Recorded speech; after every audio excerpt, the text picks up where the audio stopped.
السلام عليكم ورحمة الله وبركاته. إن الله وملائكته يصلون على النبي يا أيها الذين آمنوا صلوا عليه وسلموا تسليما. أهلا وسهلا بكم حبايبي، أخباركم إيه؟ يا رب تكونوا بخير. كل سنة وانتم طيبين. امبارح كان آخر يوم في العيد الكبير. ربنا يعيده عليكم إن شاء الله أعوام مديدة وأزمنة عديدة بإذن الله. طبعا كلنا كان عندنا لحظات في العشر الأوائل من ذي الحجة، أو حتى بعد الناس اللي اعتمرت والناس اللي ربنا أكرمها بالحج. كنا حاسين بقرب من ربنا كبير قوي.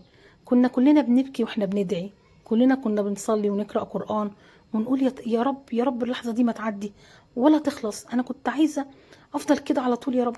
بس الحقيقة يا جماعة اللحظات دي بتعدي والمواسم بتخلص وبنرجع تاني لحياتنا، لشغلنا ومشاغلنا وهمومنا، وتبدأ بقى الرحلة الصعبة. ازاي ان انا اثبت على الطاعة، ازاي افضل على الطاعة.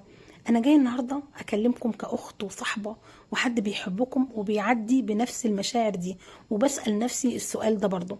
خلونا نهدى كده شوية ونفكر سوا مع بعض ونجاوب على السؤال ده. انا كنت في طاعة، طيب وبعدين؟ بصوا يا جماعة، اول حاجة لازم نكون صريحين جدا مع نفسنا ان الطاعة مش موسم. الطاعة مش بس في رمضان ولا من عشر ذي الحجة. الطاعة يا جماعة اسلوب حياة. الطاعة هي الاصل، هي الهدف اللي ربنا خلقنا عشانه. احنا اوقات كتير بنتعامل مع المواسم كأنها مهرجان الطاعات، بعد ما تخلص نبدأ نرتاح. لا يا جماعة، دي كانت فترة شحن، زي بالظبط كده لما الموبايل بتاعنا بيفصل شحن فنوصله بالكهرباء نشحنه كده لحد 100%.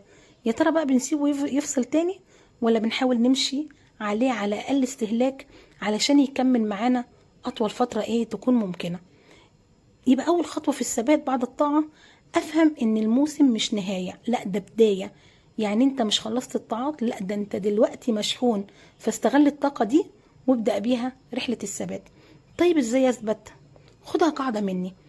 هقولك على حاجة، اللي بيكمل مش هو اللي بيعمل كتير، هو اللي بيعمل قليل بس ثابت. طب يعني ايه الكلام ده؟ يعني مش لازم تفضل تصلي 8 ركعات قيام ليل زي ما كنت بتعمل في العشر الأوائل من ذي الحجة، بس خليك على ركعتين قيام ليل لو كل يوم. مش لازم تختم القرآن كل أسبوع، بس اقرأ صفحة ولا صفحتين يوميا. احنا ساعات كتير يا جماعة بنتكاسل لأننا بنفكر إن الثبات ده معناه إن احنا نفضل على نفس الأداء العالي. بس لا، الثبات الحقيقي هو الاستمرارية ولو حتى بالقليل. حبيبكم النبي صلى عليه قال: أحب الأعمال إلى الله أدومها وإن قلت. ده دليل على إيه يا جماعة؟ ده دليل واضح إن اللي يهم ربنا سبحانه وتعالى هو الاستمرار مش الكمية. تاني حاجة تساعدك على الثبات يا جماعة هي الصحبة. لو حواليك ناس بتفكرك بربنا، بيصلوا ويذكروا وبيكلموك عن الآخرة ويشدوك معاهم، هتثبت. لكن لو رجعت لنفس الصحبة اللي بتاخدك بعيد، طبيعي جدا انك تضعف وطبيعي ترجع زي الاول. فاختار اصحابك بتأني، اختار من حواليك، لان الناس اللي حواليك ليهم تأثير كبير جدا على قلبك سبحان الله. تالت حاجة، خليك دايما فاكر ان النعمة اللي كنت فيها، وفاكر احساسك وانت ساجد بتبكي، فاكر طعم الراحة وانت بتقرأ قرآن، فاكر لما كنت بتدعي وانت حاسس ان ربنا سمعك وبيطبطب على قلبك. الاحساس ده مش وهم والله، دي حقيقة، بس انت بتمشي بيها بعيد. فلو اشتقت للاحساس ده ارجع، ما تنساش موسم تاني. الموسم الحقيقي هو يومك ده، اللحظة اللي احنا فيها دلوقتي.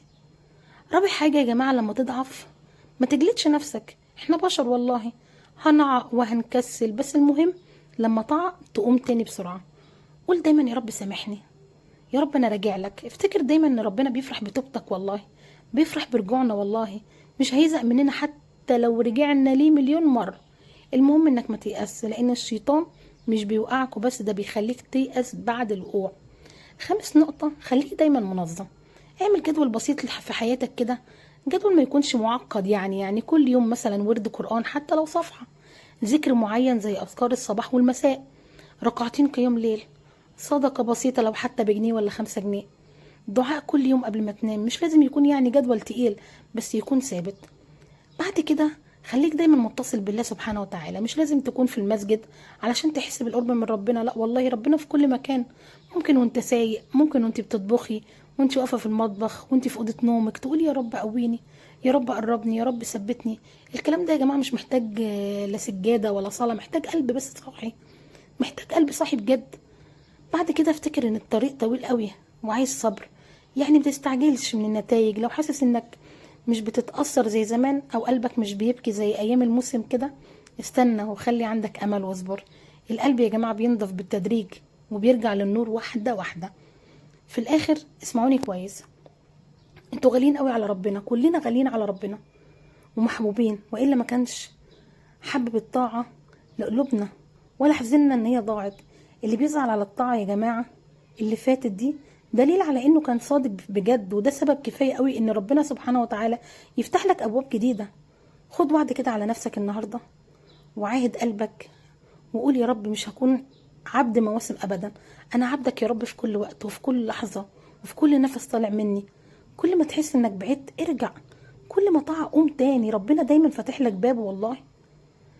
خليني ارفع ايدي كده بالدعاء واقول معاكم: اللهم يا مثبت القلوب ثبت قلبي على دينك، اللهم اجعلني لك كما تحب وارضى يا رب عني كما احب، اللهم لا تجعلني ممن عرفك في المواسم ثم نسيك في باقي العام، يا رب ارزقني الثبات حتى القاك، اللهم لا تزغ قلبي بعد اذ هديتني، يا رب هب لي من لدنك رحمه انك انت الوهاب، يا رب اجعلني من الناس اللي بتعمل عمل مخلص، ولو دعاك يدعيك بخشوع، ولو عبدك يثبت يا رب. اللهم لا تجعل في قلبي حبا لغيرك، يا رب ما تعلقنيش بحد غيرك، يا رب املأ قلبي بنورك، نور كده كبير لا ينطفئ ابدا.